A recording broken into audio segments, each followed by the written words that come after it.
Hello बच्चों, how are you? This is Atul Sinha. This is my fourth lecture on nutrition. Nutrition का type हमने पहले देखा था, फिर मेटाबॉलिज्म देखा. Then we had already discussed about the various nutrients and physiology. Now today we are going to discuss the digestive system, human digestive system and digestion in human being. Beta, Atul Sinha from Unacademy. I have already told you, आप बहुत like कर रहे हैं, मेरे lecture को बहुत support कर रहे हैं. Very very thanks. इसी तरह से लाइक कीजिए, स्प्रेड कीजिए. This is full course of biology, full course of physics. बाकी जीएस का पार्ट में बहुत जल्द लेके आ रहा हूं, पूरा GS complete, specifically for all competitive exam. IAS, Civil Services, State Public Service Commission, that is for CDA, CAPF, AFCAT और NDA, Y Group, X Group, सभी के लिए बेटा ये कॉमन क्लास है. और इस क्लास में आपको पूरा कंप्लीट जीएस मिलेगा. Get benefited one by one. I am going to bring all topics, and this class is meant for all competitive papers.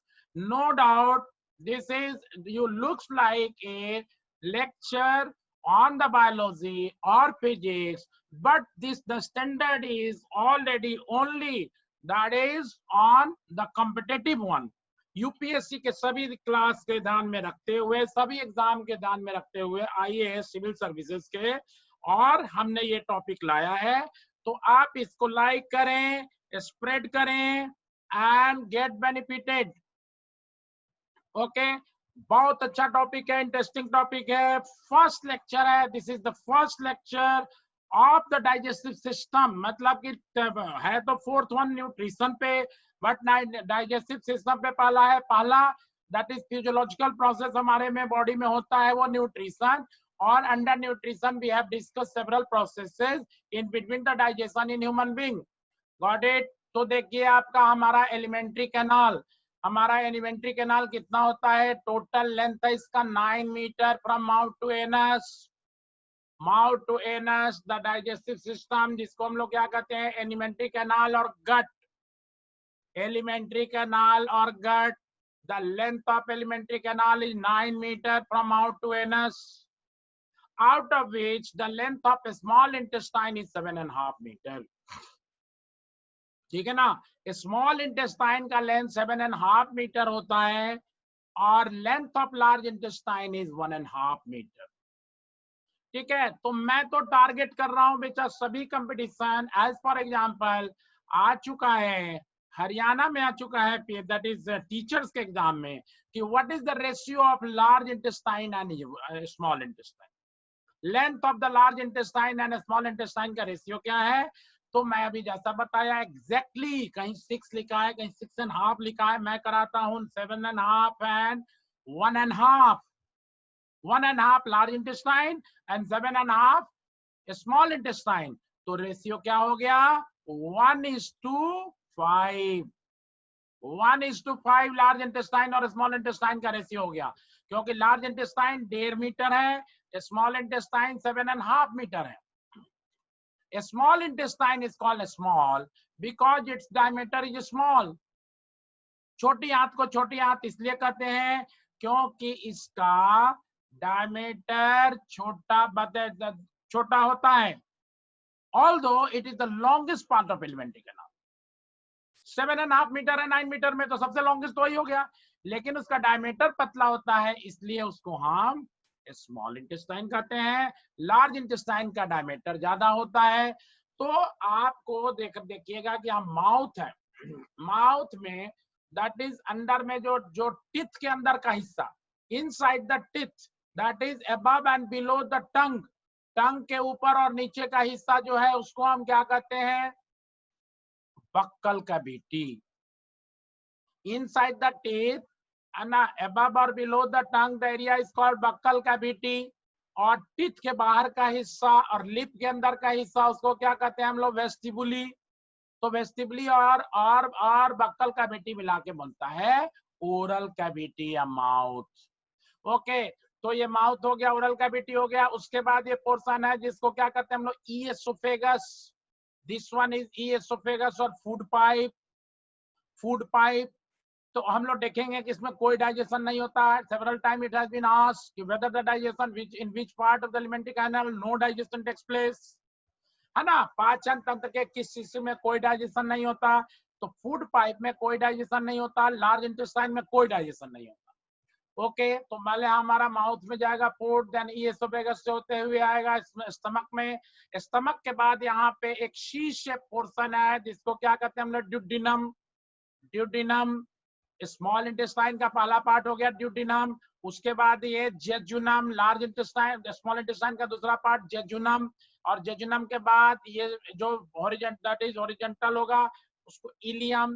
Duodenum, jejunum, ileum मिला के स्मॉल इंटेस्टाइन। उसके बाद ये this one is called large intestine. Small intestine और large intestine का जहाँ meeting point है उसको बोलते हैं हम लोग सीकम। सीकम का एक्सटेंडेड पोर्शन होता है वर्मीफॉर्म अपेंडिक्स। उसके बाद ये हो गया असेंडिंग कोलोन, ये हो गया हॉरिजॉन्टल कोलोन, ये हो गया डिसेंडिंग कोलोन, और फिर इसके बाद ये एस शेप में है तो सिग्मोइड कोलोन। क्वेश्चन आ चुका है एसएससी में, आ चुका है कि सिग्मोइड कोलोन किसका पार्ट है? तो लार्ज इंटेस्टाइन का। देन आफ्टर ये रेक्टम, रेक्टम के बाद ओपनिंग एनस।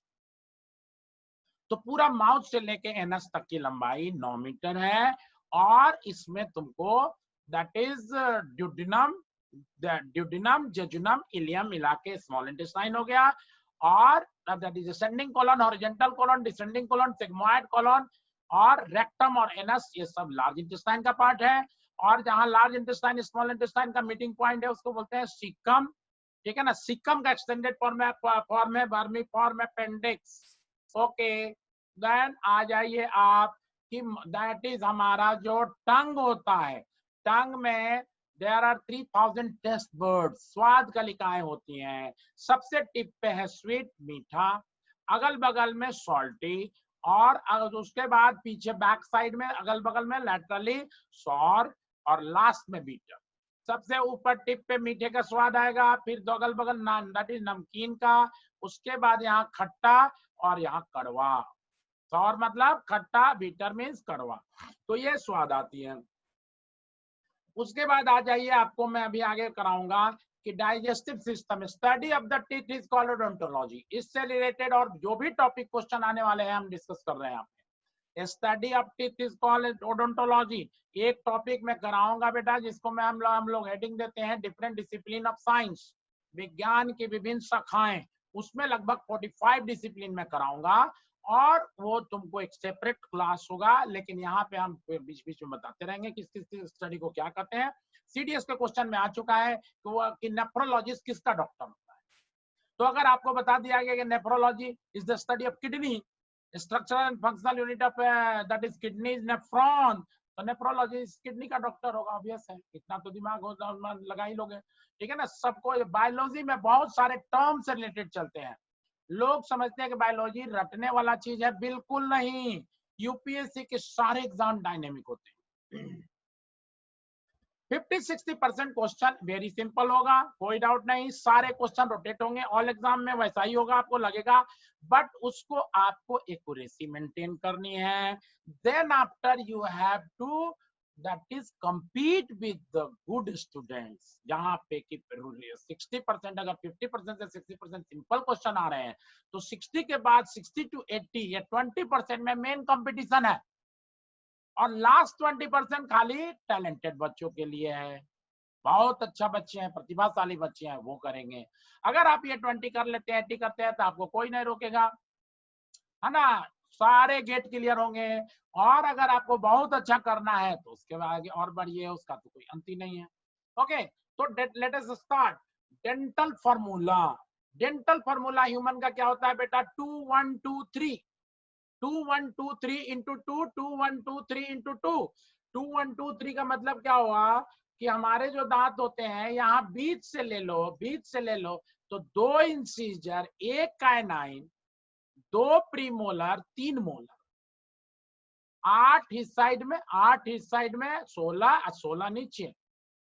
ठीक है, हम फिर से बता रहे हैं, यहाँ बीच से ले लो, ये 2 इंसीजर, ये 4 इंसीजर दिखा रहा है ना, तो बीच से 2 इधर 2 इधर इंसीजर है, 1 नुकीला सा है कैनाइन, फिर 2 प्रीमोलर और फिर लास्ट में मोलर। ठीक है ना, 2 इंसीजर, 1 कैनाइन, 2 प्रीमोलर, 3 मोलर, 8 इस साइड में, 8 in this side, 8 in this side, 16 and 16 on the upper side. It gives, that is total 32 teeth in the adult human. उसी को हमने लिखा है, आई से इंसीजर 2, सी से कैनाइन 1, प्रीमोलर से 2, दैट इज प्रीमोलर, पीएम से प्रीमोलर 2, एम से मोलर 3। तो ये फॉर्मूला बन गया 2 1 2 3 into 2, 2 1 2 3 into 2, 16 upper side, 16 lower side. This is for the common people. एक सामान्य आदमी में औसतन एवरेज यही दांत होते हैं, but it may be more और may be less, don't bother about it. Individual to individual vary करता है, किसी में हो सकता है कि 4 दांत ज्यादा हो, किसी में 28 ही रह जाए, 32 ही रह जाए, no problem. Outer covering of the teeth is called enamel. दांतों के ऊपरी आवरण को क्या कहते हैं? इनेमल कहते हैं। It is the hardest part of our body, या हमारे शरीर का सबसे मजबूत हिस्सा है। सारे वर्टिब्रेट्स का है ना, सर्विकसेरुकी का बॉडी का सबसे हार्डेस्ट पार्ट है इनेमल। वी आर हेट्रोडोंट, हम लोग हेट्रोडोंट हैं। एनसीईआरटी का लाइनिंग है, और ये नीट में आ चुका है एग्जाम में, सीधे लास्ट ईयर क्वेश्चन में था, तीनों था कि हेट्रोडोंट, थेकोडोंट, डाइफोडोंट का मतलब क्या होता है। तो we are heterodont, that is 4 different type of teeth occur in our mouth. हमारे मुंह में 4 अलग अलग तरह के दांत होते हैं। कौन कौन से? इंसीजर, कैनाइन, प्रीमोलर और मोलर। ठीक है ना। We are thecodont, that is our teeth is inside the socket, deep rooted होता है, सॉकेट में होता है, जबड़े में अंदर होता है। ठीक है ना। We are diphyodont, di means 2, diphyodont, our teeth come twice in our life. हम लोग के दांत जीवन में 2 बार आते हैं। पहले चिल्ड्रन का डेंटल फॉर्मूला होता है 2102, चिल्ड्रन डेंटल फॉर्मूला इज 2102। 2102 का मतलब क्या हो गया? 2 इंसीजर, 1 कैनाइन, बच्चों में प्रीमोलर नहीं होगा, मोलर 2, तो 5 एक साइड, 5 एक साइड, 10 10 और 10 20, ऊपर में 10, नीचे में 10, बच्चों के 20, बड़ों के 32, डिफरेंस कितना हो गया? 12।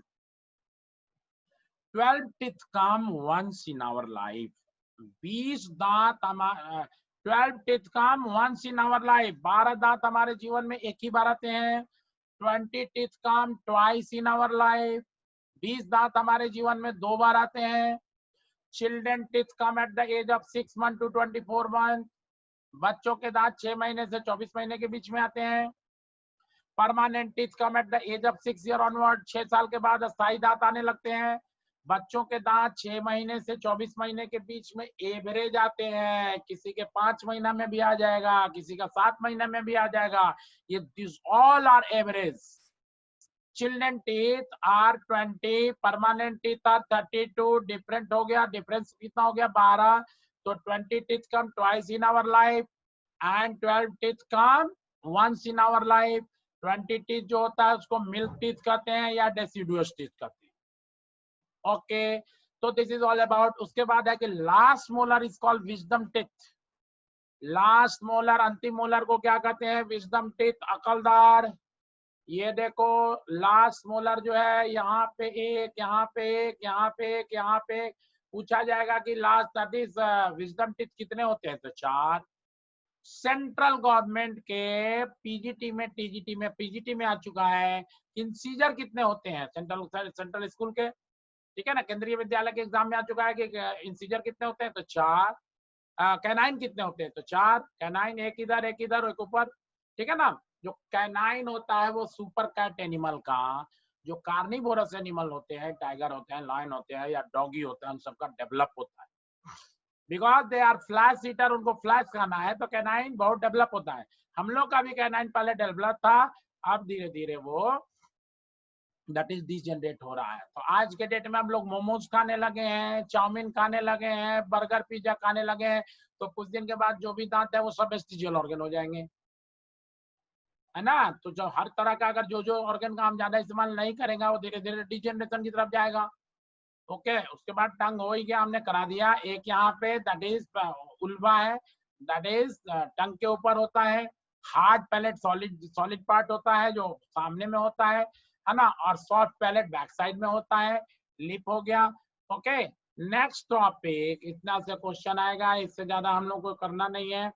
नेक्स्ट आ जाइए आपको, दैट इज विजडम टीथ 4 होते हैं। Wisdom teeth is considered as vestigial organ, अवशेषी अंग कहते हैं।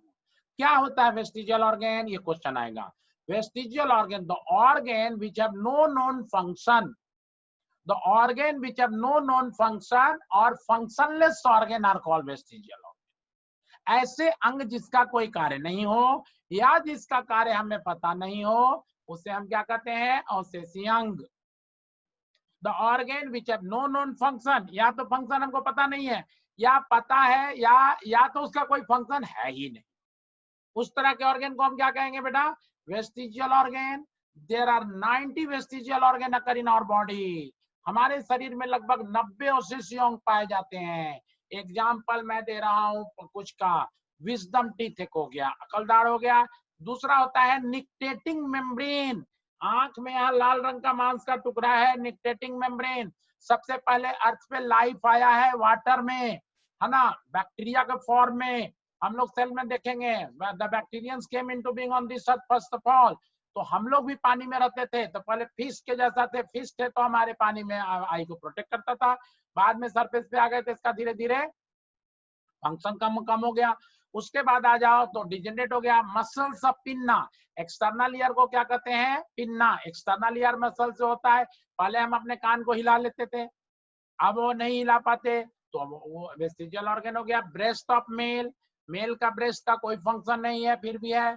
Vermi form appendix, cow buffalo के डाइजेस्टिव सिस्टम में अपेंडिक्स होता है। अपेंडिक्स क्या करता है, सेलुलोज को डाइजेस्ट कर लेता है, सेलुलोज को पचाने की क्षमता अपेंडिक्स में है। हमारे में भी अपेंडिक्स है, लेकिन हमारे में उसका कोई फंक्शन नहीं है। इसका मतलब कि हमारा भी पहले अपेंडिक्स फंक्शनल रहा होगा, ठीक है ना। We used appendix for the digestion of the cellulose in the remote past, now it has been considered as the vestigial organ. Breast of male is a vestigial organ. Muscles of pinna is vestigial organ, and that is nictitating membrane is a vestigial organ. Tailbone that is called coccyx, coccygeal is a vestigial organ. These are the some example of vestigial organ. Now, sometime it so happen that vestigial organ become functional. The reappearance of vestigial organ is called atavism. यदि कोई अवशेषी अंग अपने आप को पुनः प्रदर्शित करे तो इसको क्या कहते हैं, अट्टाविज्म। जैसे कोई कान अपना हिला लेता है तो उसको क्या कहेंगे, atavism. Okay, and if the male breast become functional then it is called gynaecomastia. Gynecomastia, it may be caused due to the hormonal imbalance, may be due to chromosomal aberration. We will discuss a little later. Okay, chromosomal aberration, that is 47 chromosome आ जाता है अगर, ठीक है, तो उस condition में होगा, वो हम लोग जेनेटिक्स में पढ़ेंगे। बट यहाँ पे अगर ब्रेस्ट का मेल का ब्रेस्ट फंक्शन होने का मतलब हो सकता है कि लैक्टेशन भी हो जाए। There are 15 to 16 reason, most prominent one is hormonal imbalance. अगर फीमेल का हार्मोन मेल में ज्यादा सेक्रेट होगा तो it may cause. Okay, and Klinefelter syndrome होता है जिसमें क्रोमोसोम की संख्या 47 के जगह पे 46 की जगह पे 47 हो जाती है, ठीक है। टर्नर सिंड्रोम में कम हो जाता है, क्लिनेफेल्टर में ज्यादा हो जाता है। जेनेटिक्स में पढ़ेंगे हम। Now there are 3 pairs of salivary gland occur in our mouth. Very important point है बेटा कि हमारे मुंह में 3 जोड़े लार ग्रंथि पाए जाते हैं। There are 3 pairs of salivary gland occur in our mouth which secrete saliva, which secretes saliva, जिससे लार निकलता है। हाउ मच, तो 1 litre to 1.5 litre, 1 litre to 1.5 litre in 24 hour, 1 से 1.5 लीटर 24 घंटे में सलाइवा निकलता है।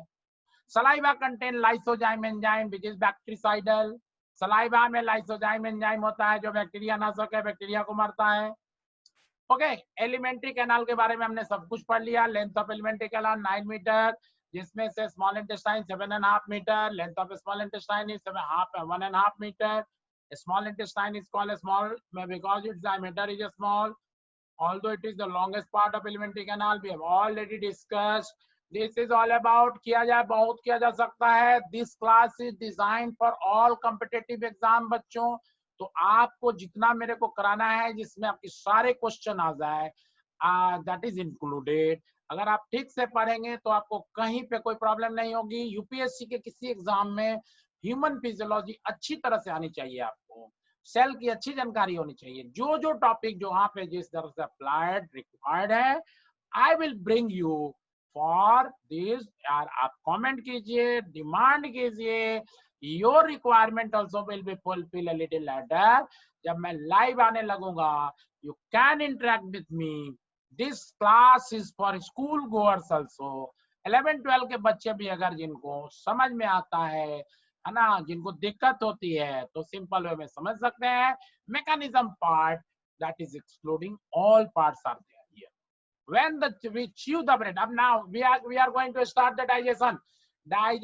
पाचन की प्रक्रिया हम शुरू कर रहे हैं बेटा, ठीक है ना. when we chew the bread then it tastes sweet. सीधे सीधे क्वेश्चन यही आता है, आ चुका है, एसएससी में आ चुका है ना, कि जब हम रोटी को चबा चबा के खाते हैं तो मीठा लगने लगता है. क्यों? तो इसका आंसर से ही मैं डाइजेशन शुरू करता हूं कि when we chew the bread then it tastes sweet because bread contain starch. रोटी में स्टार्च होता है which is acted upon by salivary amylase or ptyalin which convert it into maltose and maltose is sweet in taste. रोटी को चबा चबा के खाने पर मीठा लगने लगता है क्योंकि रोटी में स्टार्च होता है जिस पर लार ग्रंथि से निकले सैलिवरी एमाइलेज नामक एंजाइम प्रतिक्रिया करता है जो इसे माल्टोज में बदल देता है और माल्टोज मीठे स्वाद का होता है. That is, we can conclude that the carbohydrate digestion start in the mouth itself. एक क्वेश्चन नहीं, कई क्वेश्चन हो गए बेटा इसमें. कार्बोहाइड्रेट का पाचन मुख गुहा में ही शुरू हो जाता है. पूछा जाएगा कि where digestion start. Several time it has been asked कि कार्बोहाइड्रेट की पाचन कहां पे शुरू होती है, तो माउथ में ही शुरू हो जाती है. तो I have 20 year experience of teaching. मैं इतना ज्यादा कॉन्फिडेंटली आपको इसीलिए पढ़ा पा रहा हूं कि many a time it so happen कि मैं क्लास में बच्चों से कहता हूं कि प्रीवियस ईयर क्वेश्चन सीएपीएफ का लाओ बेटा, सीडीएस का लाओ बेटा. बोलता है बच्चा कि भैया क्या जरूरत है सर, टोटल का टोटल क्वेश्चन आपके कराए हुए नोट से आ रहे हैं, हम लोग रोज मिला रहे हैं. तो दिस इज योर ड्यूटी. अगर मेरी क्लास करने के बाद आप जाइए. अभी तो खैर कम लेक्चर हुए हैं. 4th lecture in the biology, 1 in the physics. I have already lost. ठीक है, तो अब आप इसको देखिए, 4th वन है, इसको देखिए और कंपेयर कीजिए कितने क्वेश्चन आते हैं. Then we will bring all the studies one by one. हम सारे लेके आएंगे. दिस इज द सीरीज, कभी रुकने वाला नहीं है.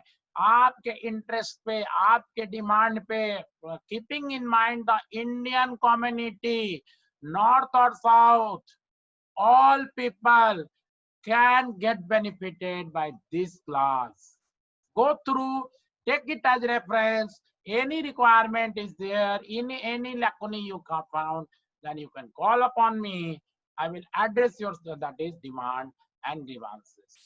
Now डाइजेशन की प्रक्रिया माउथ में शुरू हो गई. एक क्वेश्चन हो गया. सेकंड उसके बाद आ जाइए कि नाउ फूड कम इन ईएसोफेगस और फूड पाइप. फूड उसके बाद ईएसोफेगस फूड पाइप में आएगा इन द फॉर्म ऑफ बोलस. अब फूड को पार्शियली डाइजेस्टेड फूड को बोलेंगे बोलस. 30% डाइजेशन होता है खाली कार्बोहाइड्रेट का. प्रोटीन और फैट वैसे ही रह जाता है. और उस partially digested lump of food को क्या बोलेंगे? बोलस. बोलस के रूप में फूड पाइप में आ गया food. No digestion takes place in oesophagus because there is no enzyme. कोई एंजाइम है ही नहीं तो डाइजेशन नहीं होगा. ये भी क्वेश्चन आएगा कि डाइजेशन क्यों नहीं होता है, क्योंकि वहां कोई एंजाइम नहीं होता है. एंड ड्यू टू पेरिस्टालसिस या पेरिस्टलेटिक movement, that is rhythmic contraction and relaxation of food pipe, food come in stomach. लगातार फैलने सिकुड़ने की प्रक्रिया को क्या कहते हैं? Peristalsis. All along the length of alimentary canal पे पेरिस्टालसिस चलता है. हम खाना खाते हैं डेलिबरेटली, मुंह चलाते हैं डेलिबरेटली। अपर ईसोफेगस में हमारा फूड है तब तक तो हम डेलिबरेट हम चला रहे हैं, हमारा कंट्रोल है। जैसे ही फूड पाइप में फूड गया, then we have no control. तो फूड कैसे आगे बढ़ेगा? तो पेरिस्टालसिस के द्वारा, rhythmic contract relax all along the length of alimentary canal from mouth to anus, ये चलता है। लेकिन ये पेरिस्टालसिस सबसे चलता है फूड पाइप में और उसके बाद रेक्टम में। फूड पाइप में क्योंकि फूड पाइप का काम है खाली कन्वे करना, to convey the food from the mouth to stomach. और उसके बाद आपको रेक्टम में, इसलिए कि रेक्टम से फूड एक्सपेल होता है, तो वहां फोर्स की जरूरत है एनस के थ्रू बाहर। द वॉल ऑफ स्टमक, अब आ जाइए कि स्टमक में क्या होता है, फूड चलाया स्टमक में फूड पाइप से। The wall of stomach secrete gastric juice, stomach के वॉल में गैस्ट्रिक जूस निकलता है विच कंटेन HCl, उसमें हाइड्रोक्लोरिक एसिड होता है। ये आ चुका है एग्जाम में, दैट इज IB के इंटेलिजेंस ब्यूरो के क्वेश्चन में अभी हाल में आया था कि कौन सा एसिड निकलता है, तो हाइड्रोक्लोरिक एसिड निकलता है। It make the medium acidic, या माध्यम को अम्लीय बना देता है। The pH will become 1 to 2.2, highly acidic medium हो गया। ये क्वेश्चन बार बार आता है कि H क्या कौन सा एसिड निकलता है, एसिडिटी कितनी होगी, तो 1 से लेके 2.2 pH चला गया। HCl का फंक्शन क्या है, तो HCl convert the pepsinogen into pepsin. Pepsinogen एक प्रो एंजाइम है, प्रोटीन डाइजेस्टिंग एंजाइम। पेप्सिन का इनएक्टिव फॉर्म है पेप्सिनोजेन। HCl पेप्सिनोजेन पैक करेगा तो उसको पेप्सिन एक्टिव में बदल दिया, इनएक्टिव को एक्टिव बना दिया। Then pepsin start the digestion of protein. Pepsin protein का डाइजेशन स्टार्ट करेगा, and protein digestion, that is protein digestion start in stomach. अब क्वेश्चन पूछा जाएगा कि प्रोटीन का डाइजेशन कहाँ पे शुरू होता है, तो स्टमक में। एक क्वेश्चन ये भी मिल गया। कार्बोहाइड्रेट का डाइजेशन कहाँ शुरू होता है, तो माउथ में। Then after that is gastric juice also contain gastric lipase. Gastric juice में पेप्सिन भी होगा, गैस्ट्रिक जूस में गैस्ट्रिक लाइपेज भी होगा। It start the digestion of fats, तो fat digestion start in the stomach, ठीक है। Carbohydrate digestion start in the mouth, protein digestion start in stomach. No digestion of carbohydrate takes place in stomach due to acidic medium. साथ साथ में ये भी पढ़ लेना है कि कार्बोहाइड्रेट का डाइजेशन तो माउथ में शुरू हुआ, लेकिन स्टमक में कोई कार्बोहाइड्रेट का डाइजेशन शुरू नहीं होगा because of the acidic medium. Acidic medium protein के डाइजेशन के लिए फेवर कर रहा था, लेकिन कार्बोहाइड्रेट के लिए डिसफेवर करेगा, तो वहां पे कोई डाइजेशन नहीं होगा, है ना, कार्बोहाइड्रेट का। Now the food in the form of broth. अब पार्शियली डाइजेस्ट को, फूड को पहले बोलस बोला गया था, ब्रोथ बोलेंगे। लीव द स्टमक, ब्रोथ के रूप में फूड लीव करेगा स्टमक को, and enter in duodenum as acidic chyme. अब ड्यूडिनम में आएगा तो उसको हम बोलेंगे काइम। 3 नाम हमने अभी लिया, माउथ से चला था तो बोलस, है ना, ड्यूडिनम दैट इज स्टमक से चला था तो ब्रोथ, और ड्यूडिनम में पहुंच गया तो काइम, एसिडिक काइम के रूप में पहुंच गया। अब आ जाइए कि ड्यूडिनम में क्या होगा कि common duct join duodenum from gall bladder and pancreas carrying that is carrying bile and pancreatic juice. एक संयुक्त नली आती है, एक आती है गॉल ब्लैडर से, दूसरी आती है पैंक्रियाज से, और दोनों आके मिलती है गॉल ब्लैडर में, दैट इज ड्यूडिनम में, ठीक है ना। ड्यूडिनम में आके मिलती है, यहाँ पे ड्यूडिनम सी शेप्ड है। एक आएगा यहाँ पे, bile is secreted from liver. आप ये जान लीजिए कि बाइल कहाँ से सिक्रेट होता है, लीवर से। स्टोर्ड इन गॉल ब्लैडर, तो गॉल ब्लैडर से डक्ट आता है सिस्टिक डक्ट, और पैंक्रियास से आता है पैंक्रियाटिक डक्ट। सिस्टिक डक्ट और पैंक्रियाटिक डक्ट दोनों आके कॉमन डक्ट बनाता है। डक्ट मतलब नली, ट्यूब, है ना, कॉमन डक्ट बनाएगा, और वो लेके आएगा कहाँ पे, तो ड्यूडिनम में। ड्यूडिनम में आ गया। ड्यूडिनम स्मॉल इंटेस्टाइन का पहला पार्ट है, ठीक है, तो वहां पे आ गया लेके। Common duct join duodenum from gall bladder and pancreas carrying bile and pancreatic juice. Bile is secreted from liver stored in gall bladder. पित्त, बाइल को क्या कहते हैं हिंदी में, पित्त। पित्त यकृत से निकलता है और पित्ताशय में संग्रहित होता है। Bile is secreted from liver, liver को यकृत बोलते हैं, and stored in gall bladder, पित्ताशय कहते हैं गॉल ब्लैडर को, वहां स्टोर होता है। Bile contain two things, bile में दो चीज होता है, bile pigment and bile salt. Bile contain two thing, bile pigment and bile salt. Bile pigment is of two type now, वर्णक। पिगमेंट को हिंदी में क्या कहते हैं? वर्णक। वर्णक वो वस्तु होता है जो दूसरे वस्तु को रंग प्रदान करता है। Pigment is a substance which give colour to other substance. Pigment is a substance which give colour to other substance. वर्णक वो वस्तु होता है जो दूसरे वस्तु को रंग प्रदान करता है। तो bile contain bile pigment and bile salt. Bile pigment is of two type, एक हो गया bilirubin which is yellow in colour, second one is biliverdin which is green in colour. Bile pigment पित्त, पित्त वर्णक दो तरह का होता है, बिलीरुबिन पीले रंग का होता है, बिलीबर्डिन हरे रंग का होता है। Bilirubin and biliverdin has no role in digestion. बहुत इंपॉर्टेंट पॉइंट है। बिलीरुबिन बिलीबर्डिन का पाचन में कोई रोल नहीं है, एंड एक्सक्रीटेड थ्रू एनस, और ये गुदा के द्वारा उत्सर्जित हो जाते हैं। And in this way liver is excretory organ too. Liver is excretory organ too. यकृत एक अवशेष, दैट इज एक उत्सर्जी अंग भी है। Liver is the largest gland in our body. Liver is the largest gland in our body. यकृत हमारे शरीर की सबसे बड़ी ग्रंथि है। ग्लैंड हम लोग करेंगे कंट्रोल कोऑर्डिनेशन में, बट यहाँ मैं जरूर बता दूं कि लीवर हमारे शरीर की सबसे बड़ा ग्लैंड है। Liver is the only one gland which does not secrete any hormone और एंजाइम। ये भी क्वेश्चन आ चुका है कंपटीशन में कि यकृत एकमात्र ऐसा अंग है जिससे ना कोई हार्मोन निकलता है ना कोई एंजाइम निकलता है, और इसमें से निकलता क्या है? तो बाइल। तो तुम पूछोगे, बच्चे पूछते हैं कि what is that bile, bile है क्या? तो bile is the वर्न out part of RBC. Bile is the वर्न out part of RBC. RBC में तुमको पता है कि हेमोग्लोबिन होता है, तो बाइल पिगमेंट जो है हेमोग्लोबिन का डेरिवेटिव्स है। हेमोग्लोबिन ब्रेकडाउन होता है तो बिलीरुबिन बिलीबर्डिन बनाता है। बिलीरुबिन बिलीबर्डिन का कुछ हिस्सा चला जाता है यूरिन के तरफ। Some part of bilirubin biliverdin will go to urine where it form urochrome. वहां पे ये यूरोक्रोम बनाता है। The colour of urine is yellow due to urochrome. ये भी क्वेश्चन आता है बेटा, बार बार आया हुआ है कि यूरिन का कलर पीला क्यों होता है? तो ड्यू टू यूरोक्रोम। यूरोक्रोम क्या है? तो worn out part of the that is bilirubin and biliverdin. Some part of bilirubin biliverdin will go to faecal matter. Faecal matter में जाता है, फीकेस में जाता है, where it provide color to the fecal matter। fecal matter का भी colour bilirubin बिलीबर्डिन के derivative के चलते होता है। अब आ जाइए, लीवर के बारे में तो हम लोग पढ़ेंगे ही ग्लैंड्स में।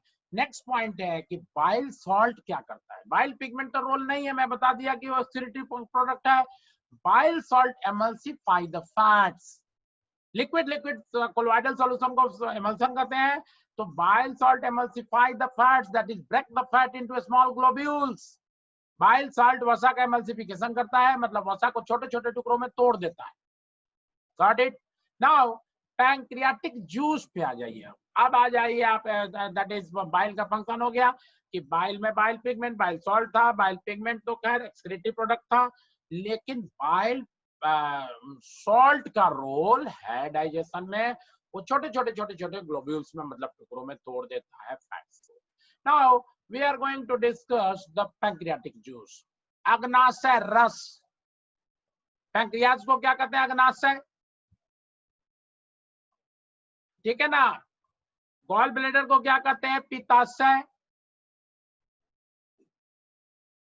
स्टमक को क्या कहते हैं? आमाशय। छोटी आंत बड़ी आंत, सब क्लियर हो गया।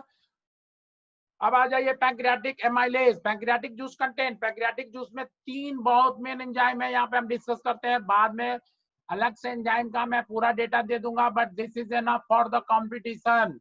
बाकी एग्जाम के लिए काफी कुछ है। पैंक्रियाटिक एमाइलेज जैसे हमारा निकला था सैलिवरी एमाइलेज, उसने कार्बोहाइड्रेट का डाइजेशन शुरू किया था।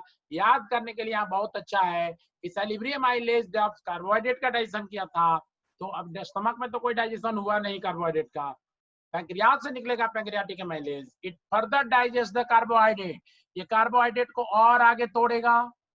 उसके बाद निकलेगा पैंक्रियाटिक लाइपेज। गैस्ट्रिक लाइपेज ने फैट का डाइजेशन शुरू किया था, तो यहाँ pancreatic lipase further digest the fats, fats का और डाइजेशन करेगा। और गैस दैट इज तीसरा तुम याद करने के लिए रख लो कि वहां स्टमक में पेप्सिन ने तोड़ा था प्रोटीन को, यहाँ ट्रिप्सिन होगा। पेप्सिन से रिलेटेड टर्म हो गया trypsin. It further digest the protein. तो first of all carbohydrate, protein and fat तीनों का डाइजेशन हमारा हो रहा है ड्यूडेनम में। Got it? Now food in the form of bolus. Food in the form of bolus तो चला था माउथ से, स्टमक से चला था तो ब्रोथ, है ना। जब ड्यूडेनम में पहुंचा था तो काइम। अब फूड को चौथा नाम बस मात्र चौथा याद रखना है ना, food in the form of Kyle. अब फूड को बोलेंगे Kyle, CHYL Kyle. Enter in jejunum, duodenum jejunum ileum मिला के स्मॉल इंटेस्टाइन था। Food in the form of Kyle enter in jejunum where intestinal juice secreted called succus entericus. Succus entericus एक आंत का रस निकलता है जिसको succus entericus कहते हैं। It do the final digestion of food. यह भोजन का अंतिम रूप से दैट इज पाचन करता है। इसमें सभी बाइकार्बोनेट आयन होते हैं जो स्टमक में भी थे, सारा चीज का मिक्सर होता है। It break the carbohydrate into glucose. Carbohydrate का मोनोमर ग्लूकोज है, हम लोग पढ़ चुके हैं पिछली क्लास में। Fats into fatty acid and glycerol, fat का मोनोमर है फैटी एसिड एंड ग्लिसरॉल, उसमें तोड़ दिया। एंड protein into amino acids, protein को अमीनो एसिड में तोड़ दिया। And in this way digestion is said to be completed in the jejunum, in the jejunum part of small intestine. पाचन की प्रक्रिया पूरी हो गई। Now food in the form of food enter in ileum, food come in ileum, small intestine का part तीसरा ileum, where small finger like projections are there, उंगली की तरह की संरचना होती है ना। are there, it increases the surface area, वो surface area सतह क्षेत्र को बढ़ा देती है। where food is absorbed, वहां भोजन का अवशोषण होगा। and carried by the blood to each and every cell of the body, और वहां से स्मॉल इंटेस्टाइन के दैट इज इलियम पार्ट से भोजन एब्जॉर्ब होगा और वहां से सब बॉडी के हर सेल में चला जाएगा। Where it is assimilated, mix up हो जाएगा, घुल मिल जाएगा। And nutrition is said to be completed. और इस तरह से पोषण की प्रक्रिया पूरी हुई जब पचा हुआ भोज्य पदार्थ शरीर के हर हिस्से में पहुंच गया। डाइजेशन की प्रक्रिया तब पूरी हो गई जब कार्बोहाइड्रेट, प्रोटीन और फैट उसके मोनोमर में टूट गए, that is in small intestine. पाचन की प्रक्रिया पूरी होती है स्मॉल इंटेस्टाइन में। न्यूट्रिशन तब पूरा होता है जब पचा हुआ भोज्य पदार्थ शरीर के प्रत्येक हिस्से में पहुंच जाता है। When the finally digested food reach to each and every cell of the body, then nutrition is said to be completed. The undigested part will go to colon. That is कम पचा हुआ भोज्य पदार्थ कहाँ जाएगा? कोलोन में। And then to rectum, फिर rectum मलाशय में पहुंचेगा। And if it retain in rectum for some hour then water is reabsorbed. अगर ये रेक्टम में रुकेगा तब वहां से वाटर का रीअब्सॉर्प्शन होगा। This has been asked in CDS paper, जाके देख लो बेटा कि सीडीएस में आया है क्वेश्चन कि वाटर का रीअब्सॉर्प्शन कहां कहां पे होता है। और हर ऑप्शन में दो दो पॉइंट था।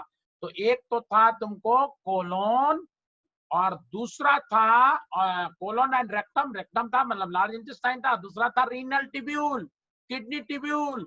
तो ये वाला आंसर था। फाइनल जब डिस्टल कन्वोल्यूटेड टिब्यूल जाके कलेक्टिंग डक्ट के पास पहुंचता है, नेफ्रॉन का पार्ट में बता रहा हूं, वहां पे वाटर का रीअब्जॉर्प्शन होता है। और रेक्टम में अगर रुकेगा, ठीक है ना, water will reabsorb and the faecal matter will go outside in solid state, और मल ठोस रूप से में निकलेगा बाहर, otherwise in semi solid state, semi solid state में निकल जाएगा। तो this is all about the digestive system, digestion का पार्ट्स। दैट इज टंग के बारे में करा दिया, टीथ के बारे में करा दिया। टीथ के बारे में हमने जो बताया कि 2 बार दांत आते हैं, लेकिन कई बार ऐसा होता है कि जन्म लेते ही लोगों के दांत होते हैं। Many a time it so happened that teeth appear at the time of birth. Tulsidas को लोग कहते हैं कि 32 के 32 दांत जन्म के समय थे। साइंस कहता है कि दांत जन्म के समय होगा नहीं, अगर होगा तो फिर वो गिरेगा नहीं, गिरेगा तो आएगा नहीं, दोबारा नहीं आएगा। But biology is science of exception, सभी तरह के यहाँ पे एग्जाम्पल मौजूद है, जनरली यही होता है। तीसरी बात कि अगर 100 ईयर प्लस कोई चला जाता है तो तीसरी बार दांत आती है, थर्ड टाइम टीथ भी आता है, बाल भी काले आने लगते हैं, ठीक है, किसी का 82, 83, 84 में भी आ जाता है। तो ये सारे वेरिएशन उपलब्ध है, you can check it on the net में भी चेक कर सकते हो, थोड़ा सा रेफरेंस के लिए, पढ़ने के लिए नहीं। अब आ जाइए एंजाइम्स डिस्कस कर लेते हैं। सलाइवा और सैलिवरी जूस से सैलिवरी एमाइलेज निकलता है, माउथ में स्टार्च पॉलीसैकेराइड को डाइसैकेराइड में तोड़ देता है ना, माल्टोज में बदल देता है। मैं बोला था स्टार्च को माल्टोज में, माल्टोज मीठे स्वाद का होता है। उसके बाद गैस्ट्रिक जूस में आ जाओ, पेप्सिन स्टमक में निकलता है, प्रोटीन को दैट इज लार्ज पेप्टाइड में तोड़ देता है, 15-16 टुकड़े टुकड़े में तोड़ दिया, 50 अमीनो एसिड एक साथ होगा तो अमीनो, उसको प्रोटीन कहते हैं, 15-16 में तोड़ दिया तो उसको कहेंगे हम लोग पेप्टाइड। और रेनिन निकलता है बच्चों में स्टमक में, वो क्या करता है, सबस्ट्रेट मिल्क के केसिन मिल्क प्रोटीन पे काम करता है और प्रोडक्ट से कैल्शियम निकलता है। गैस्ट्रिक लाइपेज जो होता है स्टमक में काम करता है, स्मॉल अमाउंट में फैट का डाइजेशन करता है और ग्लिसरॉल फैटी एसिड में तोड़ता है। फिर पैंक्रियाटिक जूस में से पैंक्रियाटिक एमाइलेज निकलता है स्मॉल इंटेस्टाइन में, स्टार्च को डाइसैकेराइड में तोड़ेगा, ट्रिप्सिन निकलेगा स्मॉल इंटेस्टाइन में, ये क्या करेगा, ड्यूडेनम में प्रोटीन को लार्ज पेप्टाइड में तोड़ेगा, और काइमो ट्रिप्सिन निकलता है स्मॉल इंटेस्टाइन में, ये भी प्रोटीन पैक करेगा, और एलास्टिस काम करेगा स्मॉल इंटेस्टाइन में, एलास्टिन प्रोटीन पर लार्ज दैट इज पेप्टाइड में तोड़ेगा। उसके बाद आ जाओ कार्बोक्सी पेप्टाइडेज स्मॉल इंटेस्टाइन में, है ना, एक्ट करेगा लार्ज पेप्टाइड में तोड़ेगा, डाइपेप्टाइड को तोड़ देगा डाइपेप्टाइड्स एंड अमीनो एसिड्स में। पैंक्रियाटिक लाइपेज स्मॉल इंटेस्टाइन में निकलेगा, पैंक्रियाटिक दैट इज डक्ट से लेके आता है और फैट्स पे काम करता है, फैटी एसिड और ग्लिसरॉल में तोड़ देता है। उसके बाद आ जाओ न्यूक्लियेजेस, जो न्यूक्लिक एसिड डीएनए आरएनए को करेगा, डीऑक्सीराइबोन्यूक्लियेजेस स्मॉल इंटेस्टाइन में रिलीज होगा, डीएनए को डीऑक्सीराइबोज में तोड़ देगा, और राइबोन्यूक्लिक एसिड भी स्मॉल इंटेस्टाइन में निकलेगा, वो दैट इज आरएनए को राइबोन्यूक्लियोटाइड्स में तोड़ देगा, यहाँ डीऑक्सीराइबो न्यूक्लियोटाइड में तोड़ देगा। उसके बाद स्मॉल इंटेस्टाइन में ही अब आ जाओ इंटेस्टाइनल जूस, है ना, स्मॉल इंटेस्टाइन में रिलीज होगा, एंटेरोकाइनेज स्मॉल इंटेस्टाइन में रिलीज होगा, ट्रिप्सिनोजेन को ट्रिप्सिन में कन्वर्ट करता है, जैसे अभी हमने पेप्सिनोजेन को पेप्सिन में बताया, तो ट्रिप्सिनोजेन को ट्रिप्सिन में, इनएक्टिव को एक्टिव फॉर्म में तोड़ता है, दैट इज एमिनोपेप्टाइडेजेस स्मॉल इंटेस्टाइन में निकलेगा, स्मॉल इंटेस्टाइन से लार्ज पेप्टाइड्स को डाइपेप्टाइड और अमीनो एसिड में तोड़ेगा, ठीक है, डाइपेप्टाइडेजेस स्मॉल इंटेस्टाइन में रिलीज होगा, डाइपेप्टाइड्स को अमीनो एसिड्स में तोड़ेगा, डाइसैकेराइडेजेस सैकेराइड मतलब शुगर स्मॉल इंटेस्टाइन में निकलेगा, डाइसैकेराइड को मोनोसैकेराइड मतलब ग्लूकोज वगैरह में तोड़ेगा, और इंटेस्टाइनल लाइपेज स्मॉल इंटेस्टाइन में निकलेगा, ये फैट्स को फैटी एसिड एंड ग्लिसरॉल में फाइनली तोड़ देगा। न्यूक्लियोटाइडेजेस स्मॉल इंटेस्टाइन में न्यूक्लियोटाइड्स को न्यूक्लियोसाइड्स एंड इनऑर्गेनिक फॉस्फेट में तोड़ देगा, और न्यूक्लियोसाइडेजेस स्मॉल इंटेस्टाइन में निकलेगा, न्यूक्लियोसाइड्स को nitrogenous base and pentose sugar that is DNA का पार्ट उसमें तोड़ देगा। इन this way digestion is said to be कंप्लीटेड। हमने बताया कि डाइजेशन स्मॉल इंटेस्टाइन में तो खत्म हो जाता है, पूरा हो जाता है, अनडाइजेस्टेड पार्ट जाता है लार्ज इंटेस्टाइन में, तो लार्ज इंटेस्टाइन के किसी पार्ट में डाइजेशन नहीं होता, ईएसोफेगस में कोई डाइजेशन नहीं होता, बाकी डाइजेशन कहाँ कहाँ पे होता है, दैट इज माउथ में, ओरल कैविटी में, all we have already discuss at length. इसको जाके आप ठीक से देखिए, ये बाद में जितने चार्ट हैं अगर आपको पूरी समझ में आ जाए तब इस चार्ट को देखना है, अदरवाइज जितने कम से कम एंजाइम में वहां पे बताया गया है दैट इज एनफ, हो सकता है कि उसी में क्वेश्चन से आ जाए। प्लस ये भी देख लो, और न्यूट्रिशन का प्रोसेस हमने जो किया था स्टार्ट, तो न्यूट्रिएंट्स किया, डाइजेस्टिव सिस्टम किया, फिजियोलॉजी किया, उसी में हमने तो कंप्लीट हुआ। अब है कि विटामिन मिनरल्स तो डेटा है, कहीं से भी आप पढ़ सकते हैं, अगर कहेंगे तो उसको भी मैं डाल दूंगा बाद में, but we will start with the new topic respiration biology में, या नहीं तो हम स्टार्ट करेंगे that is cell, very important point, cell, okay, cell prokaryotic, eukaryotic, plant cell, animal cell, we will discuss the, ये क्लास चलती रहेगी chain में। Like it, enjoy it and spread it. This is Atul Sinha from Unacademy. आपके लिए GS का full syllabus में लेके आया हूँ, और आपको अभी बायोलॉजी के 4 लेक्चर पसंद आएगा, जरूर पसंद आएगा। इसको स्प्रेड कीजिए, ज्यादा से ज्यादा शेयर कीजिए, कमिंग एग्जाम है एनडीए, जो बच्चे जिन्होंने डिमांड किया था उन्हीं के बच्चों के लिए मैं लेके आया हूं। अगर आपने क्लास में किया है प्लस में या स्पेशल में, वेल एंड गुड। अगर आपका कुछ भी छूटा हुआ है तो यहाँ पे पूरा कर सकते हैं और इससे आप लाभ उठा सकते हैं। You are going to be benefited first of all because 6 सितंबर को पेपर है और उसके बाद 11 नवंबर को एलसीडीएस का पेपर है। इन बिट में जो जो पेपर आएंगे, this class will help you a lot to become closer and closer for the success. Okay, thank you, bye bye.